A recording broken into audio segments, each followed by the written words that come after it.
There is a simple, straightforward pathway you can follow with your child to make sure that they have learned all the things they need to learn about the changes that are going on in their body over the next several years. I think it's best to start when they're very young, 5 to 7 years old. You can teach them about their genitals, and they'll have lots of questions about that. They're always so cute in their questions at that age. But also, it's good for them to understand that these are private places and warn them a little bit about people touching in an inappropriate way these private places. These little ones are very vulnerable, but if they know their anatomy, then they're going to be a lot more wise.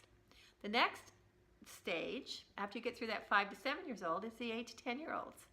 These kids now are entering puberty, and they're beginning to notice changes, like changes in body odor, change in emotions, just features about themselves are beginning to change. They're going to have a lot of questions about that. So we need to explain to them what's going on in their reproductive system, what's going on in their brain, why they're feeling these different things. Then the next level is that group that's like 10 years old and up. Those kids need to learn about hormones. You know, this is a topic that gets overlooked a lot of times, but it's so important. Hormones are going to regulate their life for the rest of their life. So it's good for them to understand, for our young girls to understand how hormones orchestrate the menstrual cycle, for our young men to understand how hormones are involved in production of fluids in their reproductive system. There is lots of great information for them to know before they are young adults.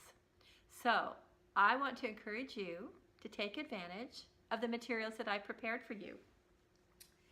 There are books for 5 to 7-year-old boys and girls, storybooks, very fun. There are books for your kids that are entering puberty, with lots of great anatomy figures for them to appreciate and learn from. This is also in a storyline for the girls. And then there are books for kids that are 10 years and up. If your children have read all these books and studied them over these many years, they're going to be very knowledgeable about their own body and the changes that are happening.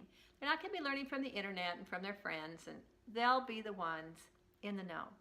So I want to encourage you to please take advantage of these resources for your kids. This is my mission, to help you as you help them. I'm Dr. M with Anatomy for Kids.